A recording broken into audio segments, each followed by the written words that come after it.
Hey everyone, welcome back to the next podcast of Rupees Over Ramen, the show where we talk about animation, creativity, the creative process, and tons of other nerdy stuff. I'm super excited today to be talking about the movie Luca and to have my cousin Nolan here with me today, aka Top Hat Toast. If Hello. you've seen some old YouTube videos with me and them playing games. Yeah, in the day. Yeah. And I think I'll just drop a link in the description to that channel if you want to check it out. And Twitch. Nolan likes to live stream, so we'll drop a little link to his Twitch and Yeah, down in there too. Come follow me. I'm trying to get, is it affiliate? Yeah, Yeah, affiliate. So he's affiliate. working towards that right now. Trying to get to His affiliate. streams are nice and toasty.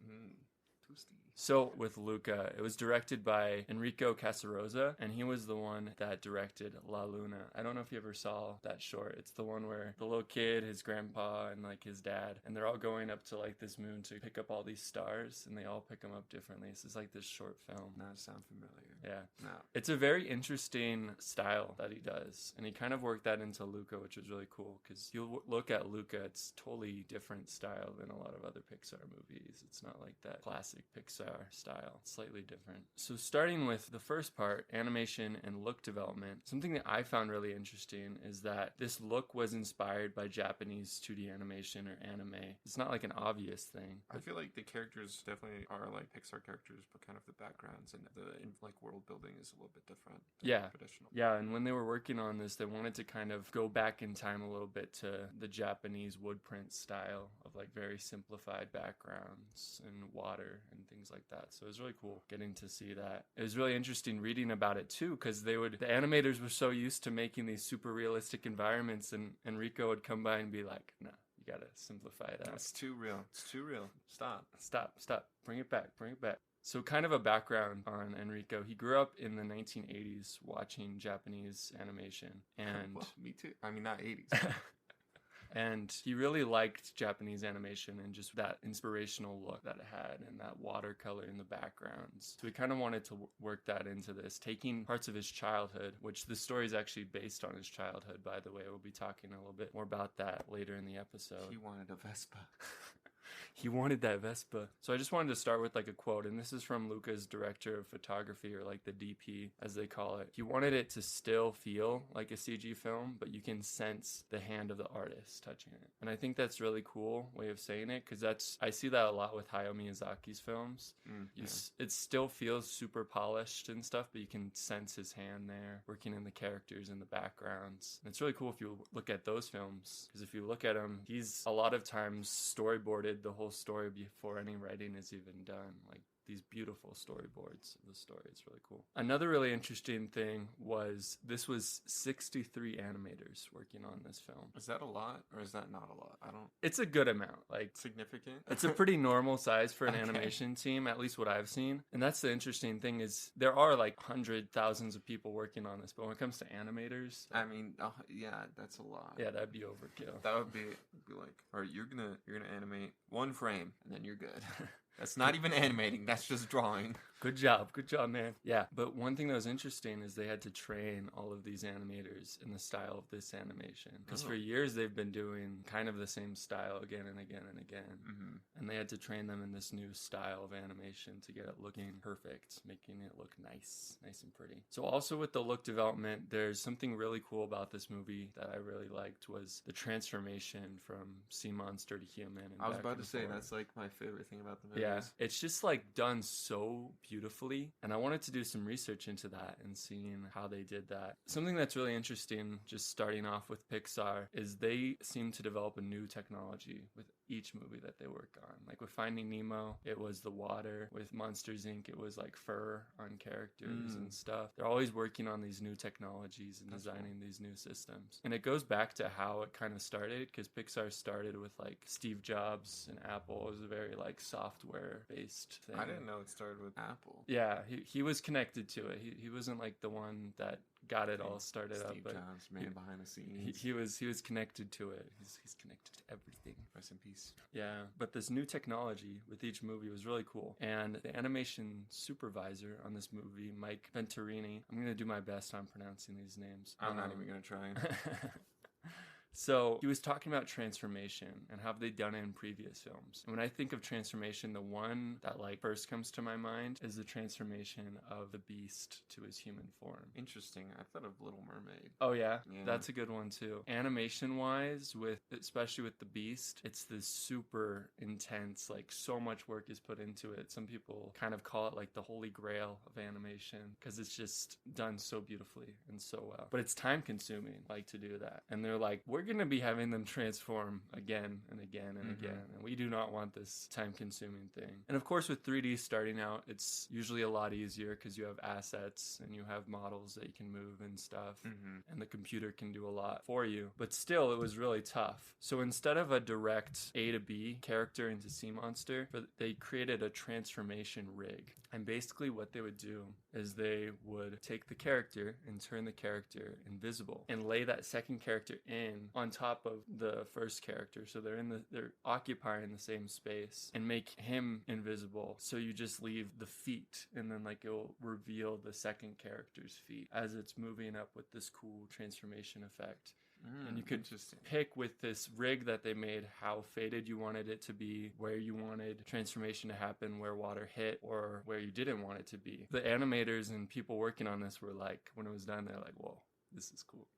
It is cool. It looks cool. Yeah. Like it looks really cool and it looks really well done. And it sounds like once you have the whole thing set up, it's not hard. Yeah, once you have it all set up, it was just kind of figuring that out. And that's something that I love looking at with movies, was figuring it out. And I have an episode that we're going to be doing about Treasure Planet where they figured out a lot with meshing 2D with 3D with some of the effects that they wanted. Yeah, like what's the little bubble gum? Morph. Yeah, Morph. Yeah, so they did some really cool things with that. I'm super excited to be talking about that later. But going back to this, the simulation supervisor on this was Henry Garcia, and he wanted to kind of move it further down the line, making it look even more magical and even more polished, I guess. Like it looks, ooh, that's good. So he added in a magical wind that's going throughout the clothing as the transformation is happening. So it's indicating to the audience that something big is about to happen. Something that's really cool with this is a principle in animation. It's called anticipation. And you've probably seen it in like old animated shows and stuff. It's like when someone rears back their fist about to punch someone, and it's just super like the old cartoons where it's just super emphasized. Winding the fist bit. Yeah. That's the anticipation. And that's what they're kind of showing here, is they would have this like magical wind come through and you're like, okay,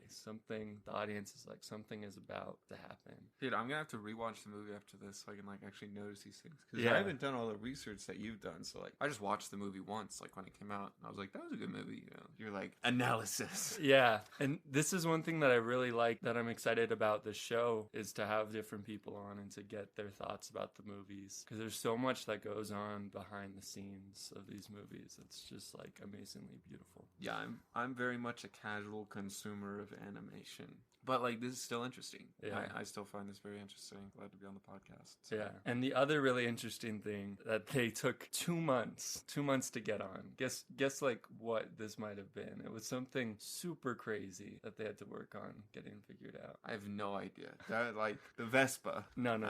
It was the pasta. The pasta. Yeah, they wanted to capture. They're like, this is an Italian. Wait, so they spent 2 months to try and animate pasta. And to get it looking right. Okay. Because as Luca and Alberto, as they're eating the pasta, they're eating it super fast. There's so much stuff with pasta, and they were like, this is an Italian movie, we cannot mess up the pasta. It has to be right. So they worked 2 months to get that look, the feel, and move it of the pasta to get those quite physics a few right. scenes with pasta. Yeah, like there's every time they ate pasta in that what's her face's house. Yeah, and then, Julia. Yeah, and then the pasta eating challenge. So yeah, it's just kind of crazy. But when you think about it, it's like every single noodle. Like, yeah, I mean, if they're like, if they're like individually animating each noodle, I could see how that could take 2 months. Like that sounds boring, honestly. And just, I think it was a lot of just setting up the physics to be right, and like that makes sense. Because like in today's like animation, a lot of times it's like letting the computer do what it does, but you have to make sure it does it the right way. Because you tell the computer what to do, and it's going to do it exactly as you're telling it. So that can be a good thing. It can also be a bad thing. Yeah. So it's not like individually positioning each noodle in each frame. Yeah. More of like setting the right parameters so the physics engine works properly.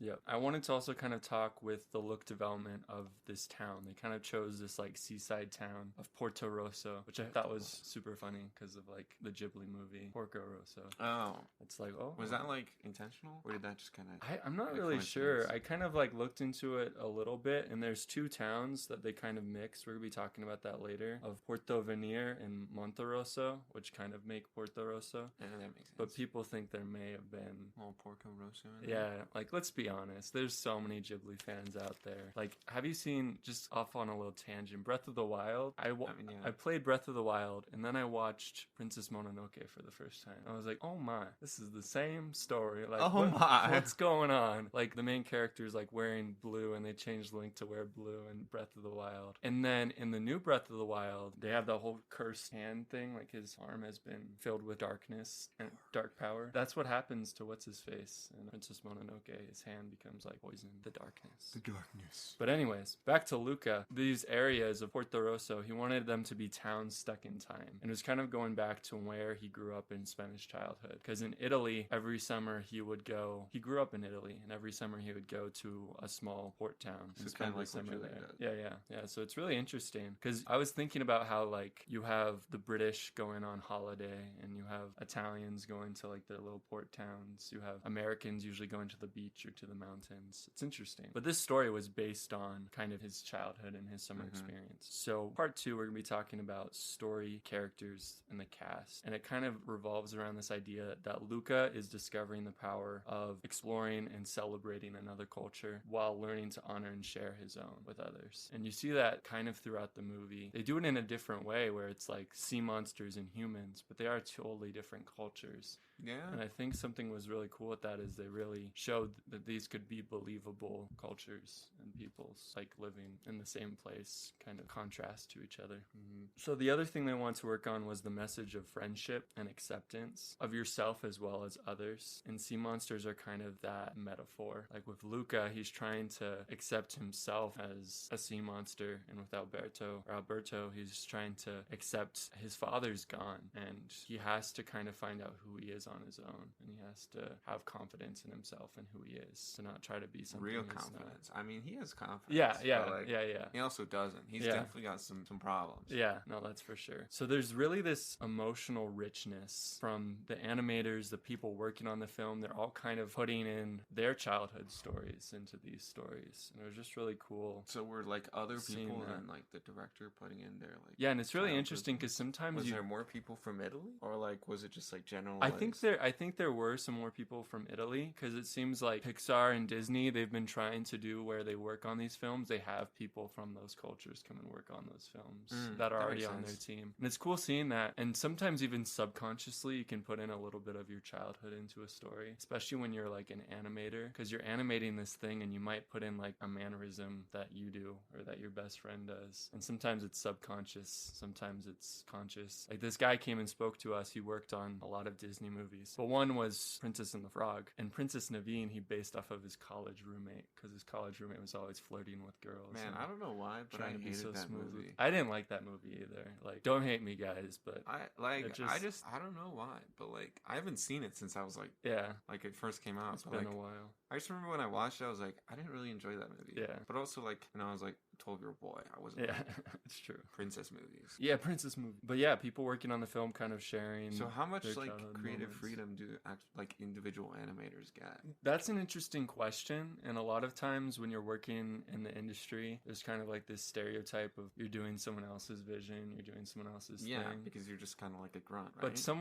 But someone can't totally control everything, especially when you're animating something, because how you move someone's hand or how you do a certain action, that's all you make that decision. Like they kind of give you an outline, but in the end you're the one trying to put in some emotion into that and trying to make it feel like it has life. That makes sense. So I think there's more creativity than people understand. There's also a lot of like things that are taken away from the creativity that need to be changed. I think overall it's been going pretty well with a lot of animated movies. You're able to have people kind of give their side of things, and I think it's worked pretty well. Well, let's talk about the main characters of this. So we have Luca and Alberto and Julia, and then Julia's father, Massimo. I loved his character.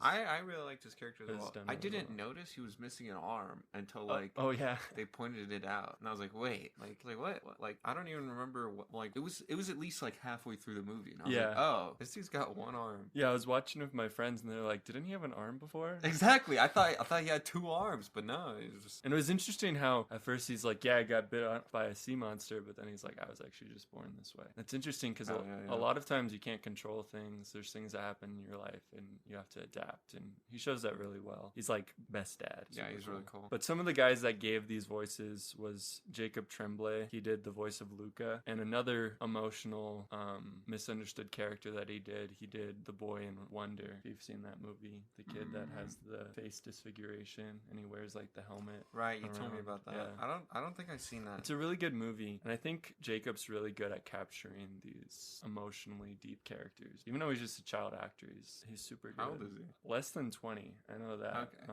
He's probably like 14 or 15 now. Okay. Yeah. And then there's Alberto, Jack Dylan Grazer. And I was listening to this guy talk, and I was like, why does his voice sound so familiar? And I'm like, oh yeah, he must be this guy. His name sounds familiar. So we look it up, and it's not that guy. And I'm like, what the heck? What's going on? But I did realize his voice does kind of sound like Sokka's voice from Avatar: The Last Airbender. They're both named Jack. Does he voice act any like significant character? Not really. Not that like when that I was like looking his at first, that big he role. was like this new actor, and he's been in some like live action movies, I think, but he hasn't had super crazy roles in anything. So who knows? Maybe this will like set off his career or something. Yeah. I was like, dang, he could voice Sokka if need be. But I really love this idea of Alberto and his father, and kind of throughout the story, you learn more about that his father left him, and he's left to pick up the pieces and to figure this out. Mm-hmm. Do you think his dad died or just left? It seemed to me that his dad left him. He might have died later, but I think he just like abandoned him. Yeah, I think he abandoned him because he was kind of marking down on the wall where and how long it's been since he last saw his father. Yeah, so it was like he still had hope that his dad would come back. Yeah, but I think it's really cool seeing the father-son bond that develops between him and Massimo, and how it's also this super emotional thing because you're like, Massimo's like hunting. He's hunting the sea monsters, and then he ends up treating them like his sons. Yeah, and it's very deep. It's a really cool story. Kind of moving on. Character development. Yes, character development is so good. Luca is based off of Enrico's childhood. Luca's friendship with Alberto was actually based on Enrico's friendship with his friend Alberto. He didn't even change his name. Oh, nice. Kept it the same, yeah. Dude, that would feel good to be like his friend. Be like, yeah. Heck yeah, that character's based off of me. You're like, yeah, I'm in that animated movie. That's me right there. It's really cool. And his friend really helped him to grow and helped him to kind of step out of his comfort zone and to just kind of become a man, I guess. I really love these stories of like coming of age stories because they're always done so emotionally deep. I'm going to keep saying that because it is. It's like there's all this stuff working into the story of each of these characters. Even just how they're animated and how they emote, like how they smile. You can see the kind of person and character that they are. So it's really cool. But kind of going into this story, Enrico spent his summers in the town of Genoa, Italy, on the coast, the seaside, and that's kind of what he based this story off of. I've always wanted to live in like a seaside town. I know, I see them like, and I'm like in movies and like pictures. I'm like, dude, that's so cool. It's so beautiful, especially how they layer the different houses. Yeah, like when it's like layered other. like on a hill or something. Yeah, and then you just have like the cobblestone going up through the town. Yeah, and I'm like, oh, that looks so cool. And then like I think about it, and I'm like, maybe that's not actually like the best lifestyle. Yeah, because like I like my cozy suburb lifestyle. It's kind of could have like smelly fish, and there's a lot of stuff that you don't see or smell. Those kinds of things are often romanticized in like media, but it's still cool. Like they do a good job, and it makes you want to live there. So no, that's for sure. So the other person I kind of want to talk about was Uncle Hugo. So what did you think about this character? It was that translucent guy, and his like heart stops. Oh yeah, and he's like, gotta punch his heart, gotta punch my heart. He's like the like a deep sea monster. Yeah. He's creepy, but he was a pretty small character. Yeah, he was a pretty small character. I don't know. I mean, I thought he was cool. I thought his character design was cool. Yeah, it was like oh, like obviously he's in the deep because he's like translucent and stuff. Yeah, and it's interesting because he's been there for so long that's had an effect on him. It's like you can see it in him. Yeah, And they talked about how the whole punching the heart thing was kind of like when your uncle or someone's like, hey, pull my finger. It's kind of like that type of thing, where it's just like this like joke thing that they wanted to work into it. But he's translucent, and people, when they were working on this, they wanted him to kind of be the antithesis of Luca's desires. Because Luca, he wants to go onto the land. He wants to experience be free. All these things, and his uncle's just down in the deep, deep, deep darkness that he's never been to. And they kind of want it to be kind of like this almost type of boarding school thing. Like, it's like, oh no, it's time to send you to Uncle Hugo. And I think one thing it serves as is it serves as an opposition, that he's like, okay, I gotta get out of here. I gotta do something different now. Doesn't he run away after that? Yeah. Let's talk a little bit about Massimo, then Julia, and then we'll be talking about the rest of the stuff in a later episode. But Julia, I thought it was a really cool character. She was outgoing. She loves to learn. But she doesn't, I didn't realize this, but in reading about it, she doesn't really believe in sea monsters. And, really? Yeah. And kind of like spoiler alert, but there's this moment in the movie where Alberto shows that he's a sea monster. And he does it in a very scary way. And she is truly like scared by that, because her whole life she's been kind of this intellect of, no, sea monsters can't exist. They don't exist. And then her best friend. And like the whole like town is like sea monsters are evil, kill all sea monsters. Yeah. So it's like she's got predetermined prejudice. Oh yeah. Against sea monsters already. So yeah, it's really interesting. You have her, this little girl. She's like pretty fend for herself, and then you have her father. He's this big, gentle giant character, very kind-hearted, and he also becomes a father figure for Alberto. And I just found that really cool. This whole story that's developed throughout. I love these stories of kind of like these found families, where there are these people that are going through these tough things, and you don't think that they're going to end up being able to support and understand each other, but then it works out in the end. It reminds me a little bit of Howl's Moving Castle. I love the found family aspect of that. How you have like this wizard, he's done these things that he kind of regrets, and he's losing his humanity. You have this girl who's trying to show him that he's still human. He still has something to live for. And then you have like Turnip Head, and you have Calcifer, and you have the little dog, and you have shriveled up grandma lady. And the kid, what was the kid's name? His name's like it's not a very common name. No, they don't. Yeah. And they don't use it much. No, they don't use it much. He's actually not shown very much. No. But one of my favorite parts in that is when he like pulls the hood down. Yeah, and turns into like Bearded Dwarf Man. Bearded Dwarf Man. Yeah. It's so good. But yeah, we hope that you guys enjoyed this first part of the episode. We're going to be going in the next episode talking about the world building, music and sound design. That episode will be a little bit shorter, but it will be just as good. It'll be really awesome. And Nolan will be here for that one too. Yeah. And yeah, we're excited to see you guys then. So stay tuned for that, and we'll see you guys later. Bye. Bye.